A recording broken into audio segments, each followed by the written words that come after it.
नमस्कार विद्यार्थी मित्रांनो, महाराष्ट्र पोलीस भरती या यूट्यूब चॅनलवरती आपलं सगळ्यांचं स्वागत आहे.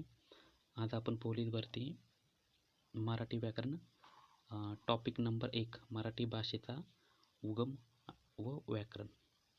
तर आज आपण ह्या व्हिडिओमध्ये मराठी भाषेचा उगम व व्याकरण हा टॉपिक पाहणार आहोत. आणि हा एक टॉपिक मी तुमच्या समोर PDF स्वरूपात आणि नोट्सच्या स्वरूपात मी घेऊन आलेलो आहे. व्हिडिओ संपल्यानंतर तुम्हाला डिस्क्रिप्शन बॉक्समध्ये ही म्हणजे व्हिडिओमधली PDF तुम्हाला नक्की भेटून जाईल. तुम्ही तिथून ती PDF डाउनलोड करून त्याच्या स्वतः वहीवरती हे नोट्स लिहून घ्या, म्हणजे जेणेकरून तुम्हाला वाचायला सोपं जाईल. PDF जर तशी असेल तर तुम्ही वाचणार नाही, म्हणून तुम्ही स्वतः वहीवरती सर्व मी जे पॉईंट्सच्या नोट्स काढलेले आहे टॉपिक नंबर 1चे ते तुम्ही सर्व लिहून काढून वाचा. बघा मित्रांनो, हा जो टॉपिक आहे आपला मराठी भाषेचा उगम आणि व्याकरण, तर हा एकदम सोप्या रीतीमध्ये माझ्या ज्या नोट्स आहे स्वतः मी यूज करतो त्या नोट्स मी ह्या ठिकाणी तयार करून तुमच्यासमोर मांडत आहोत.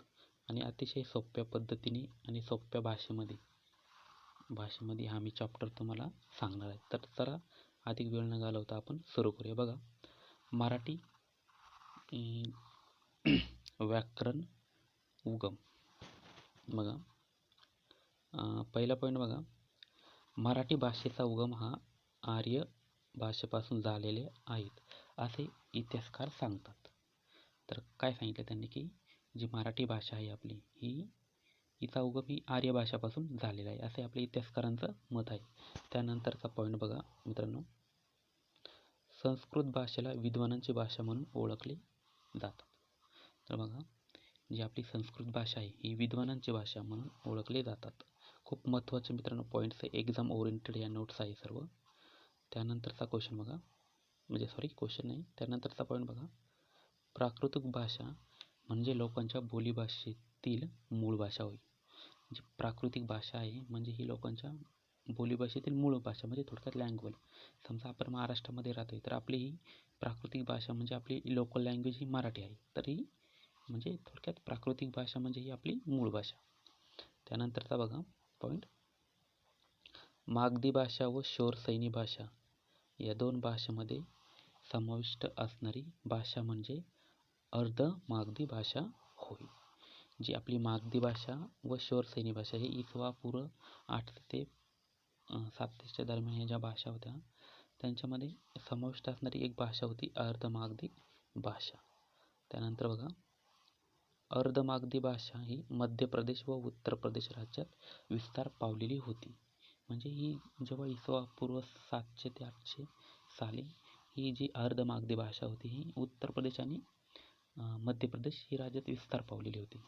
त्यानंतर बघा पॉईंट, आता काही महत्त्वाचे आपण हे पाहूया, महाराष्ट्र भाषेतील साहित्य आणि काळ.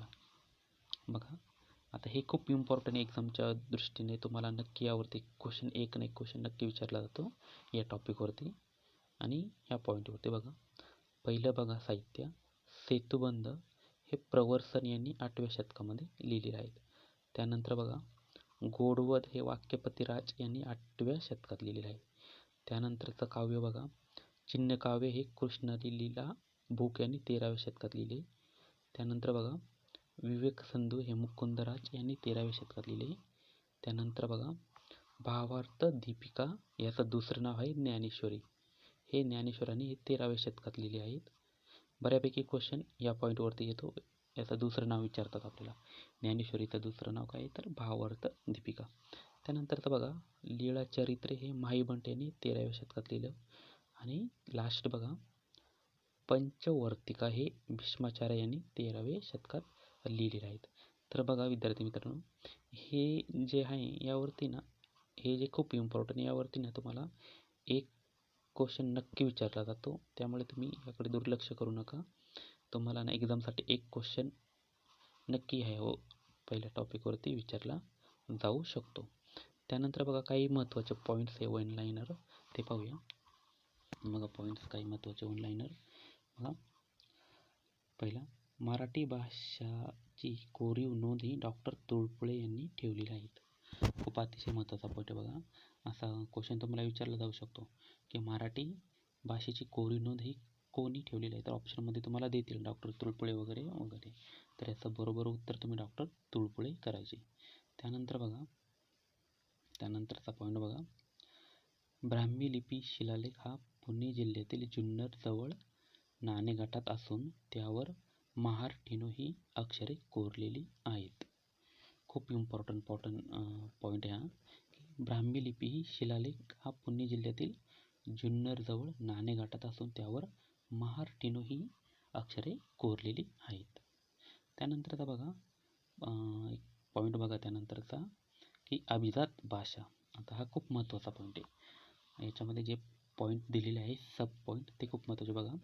आता थोडक्यात आपण अभिजात भाषा म्हणजे काय त्याची व्याख्या बघूया. बघा, जी भाषा प्राचीन असून त्या काळी मान्यता प्राप्त होती, त्याचबरोबर तिचे अस्तित्व आधुनिक काळात टिकून आहे, त्यांना अभिजात भाषा म्हणतात. बघा मित्रांनो, काय सांगितले, अभिजात भाषा म्हणजे एक्झॅक्ट काय ते समजून घ्या आधी. जी भाषा प्राचीन असून त्या काळी मान्यता होती, त्याचबरोबर तिचे अस्तित्व आधुनिक काळात टिकून आहे, त्यांना अभिजात भाषा म्हणतात. म्हणजे काय, जी भाषा प्राचीन असून त्या काळी तिला मान्यता प्राप्त होती आणि तिचे अस्तित्व हे आधुनिक काळात टिकून आहे, त्यांना अभिजात भाषा म्हणतात. सिंपल आणि सोपी व्याख्या आहे. त्यानंतरचा बघा पॉईंट बघा, त्यानंतरचा एकूण 6 अभिजात भाषा आहेत. तर बघा, अशा ह्या प्राचीन भाषा कोणत्या कोणत्या, म्हणजे एकूण किती भाषा आहे अभिजात भाषा, तर एकूण ह्या 6 अभिजात भाषा आहे. तर त्या कोणकोणत्या पहा, तामिळ आहे, संस्कृत आहे, कन्नड आहे, तेलुगू आहे, मल्याळम आहे, उडिया. ह्या अशा या 6 भाषा या अभिजात भाषा आहे, प्राचीन भाषा आहेत. तर मित्रांनो, हा एवढा पॉईंट तुमच्यासाठी खूप महत्त्वाचा आहे. याला इम्पॉर्टंट IMP करा, याला IMP करा. कारण या पॉईंटवरती तुम्हाला क्वेश्चन हमखास विचारला जातात, की एकूण अभिजात भाषा किती आहेत, तर एकूण 6 आहे. आणि त्यानंतर कोणकोणत्या या पण तुम्हाला विचारल्या जाऊ शकतात. एक क्वेश्चनमध्ये तुम्हाला देतील तामिळ, संस्कृत, कन्नड, तेलुगू आणि इंग्रजी किंवा मराठी टाकतील आणि तुम्हाला विचारतील यापैकी कोणती चूक, तर हे तुम्हाला ओळखायला येतं. तर खूप महत्त्वाचा पॉईंट आहे बघा, हे नक्की लक्षात ठेवा. एकूण 6 अभिजात भाषा आहे बघा, तामिळ आहे, संस्कृत आहे, कन्नड, तेलुगू, मल्याळम, उडिया. त्यानंतर बघा, मराठी भाषेला अभिजात भाषेचा दर्जा देण्यासाठी प्राध्यापक रंगनाथ पठारे यांच्या अध्यक्षतेखाली समिती नेमली होती.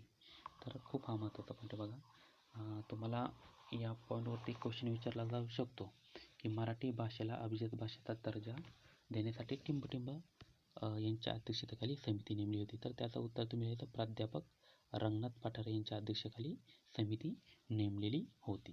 बघा, खूप इम्पॉर्टंट पॉईंट आहे आणि ही मी माझ्या स्वतःच्या नोट्स आहे, मला अनुभव आहे त्याच्या, मी तुम्हाला म्हणजे याच्या माझ्या स्वतःच्या नोट्स मी तुम्हाला इथे तयार करून आपले जे पोलीस भरतीचे बांधव मित्र भगिनी तयारी करतात त्यांच्यासाठी खूप महत्त्वाचे आहे. आणि यातीलच क्वेश्चन तुम्हाला पोलीस भरतीला विचारले जाणार, हे फिक्स. त्यामुळे तुम्ही ह्या नोट्स नक्की वहीवरती लिहून काढा. खूप खूप इम्पॉर्टंट नोट्स आहे. हा आपला आजच्या व्हिडिओमध्ये हा पहिला टॉपिक आहे, मराठी भाषेचा उगम. त्यानंतर आपण संधी पाहणार आहोत, नाम, विशेषण. तर बघा, हे असे टॉपिक आपण पाहणार आहोत. त्यामुळे जर तुम्ही आपल्या चॅनलला नवीन असाल तर आपल्या चॅनलचे लाल कलरचे सबस्क्राईब बटन दाबून आपल्या चॅनलला सबस्क्राईब करा, जेणेकरून तुम्हाला या खूप इम्पॉर्टंट नोट्स तुम्हाला मिळतील. बघा, त्यानंतरचा पॉईंट बघा, या समितीत एकूण 9 सदस्यांचा समावेश होता. तर बघा, क्वेश्चन तुम्हाला असा विचारला जाऊ शकतो, की मराठी भाषेला अभिजात भाषेत दर्जा देण्यासाठी प्राध्यापक रंगनाथ पठारे यांच्या अध्यक्षतेखाली समिती नेमली होती आणि या समितीत एकूण किती सदस्य होते, तर एकूण 9 सदस्य या समितीमध्ये होते. बघा, खूप महत्त्वाचं आहे. त्यानंतर बघा, काही वन लाईनर पाहूया आपण. बघा, काही महत्त्वाचे पॉईंट्स वन लाईनर पाहूया. बघा, हे खूप महत्त्वाचे पॉईंट्स, हे IMP पॉईंट्स आहे, यावरती क्वेश्चन तुम्हाला येणार. ह्या सर्व मी परत एकदा सांगतो, ह्या सर्व नोट्स एक्झाम ओरिएंटेड आहेत. एक्झामला यावरती वारंवार क्वेश्चन आलेले आहेत. बघा, पहिला पॉईंट बघा, संस्कृत व तामिळ या भारतातील सर्वात जुन्या भाषा आहेत. काय, ही जी संस्कृत आणि तामिळ भाषा ही भारतातील सर्वात जुन्या भाषा आहेत. यावरती क्वेश्चन येऊ शकतो, की भारतातील सर्वात जुन्या भाषा कोणत्या, तर कोणत्या, संस्कृत आणि तामिळ. त्यानंतरचा बघा पॉईंट बघा, त्यानंतरचा राज्यघटनेतील कलम 343 संघराज्यांच्या भाषेसंबंधित आहेत. बघा पॉईंट समजून घ्या. जे आपल्या राज्यघटनेतील कलम 343 आहे, कलम हे 343 हे संघराज्याच्या भाषेसंबंधित आहेत. त्यानंतरचा पॉईंट बघा, 22 प्रादेशिक भाषांना राजकीय भाषेचा दर्जा देण्यात आला आहे. तर ह्या ज्या 22 प्रादेशिक भाषा आहेत त्यांना राजकीय भाषेचा दर्जा देण्यात आलेला आहे. तुम्हाला क्वेश्चन विचारला जाऊ शकतो की किती भाषांना प्रादेशिक भाषांना राजकीय भाषेचा दर्जा देण्यात आलेला आहे. तर एकूण 22 भाषांना हा प्रादेशिक राजकीय भाषेचा दर्जा देण्यात आलेला आहे. त्यानंतरचा पॉईंट बघा, मराठी भाषेचा विकास हा संस्कृत व प्राकृतिक भाषेपासून झालेला आहे.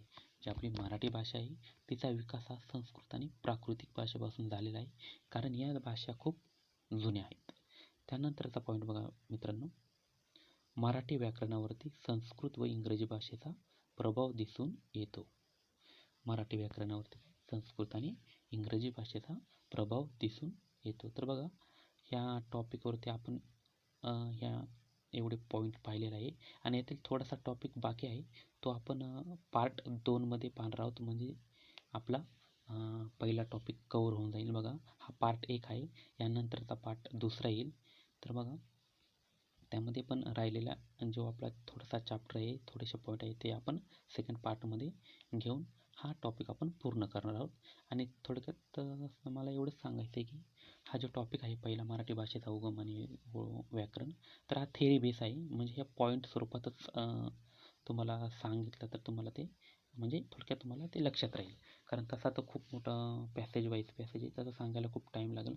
म्हणून त्यातील महत्त्वाचे मी पॉईंट घेऊन हे तुम्हाला मी सांगितले. बघा मित्रांनो, जर व्हिडिओ तुम्हाला आवडला असेल तर व्हिडिओ लाईक करा, तुमच्या मित्रांपर्यंत हा व्हिडिओ नक्की शेअर करा आणि तुमच्या प्रतिक्रिया कमेंट बॉक्समध्ये नक्की मला टाईप करून सांगा की तुम्हाला व्हिडिओ कसा वाटतो, यामध्ये अजून काय ॲड वगैरे करावं. बघा आणि तुम्हाला याची PDF पण मिळेल, ही डिस्क्रिप्शन बॉक्समध्ये मी लिंक नक्की करेल. जय हिंद, जय महाराष्ट्र.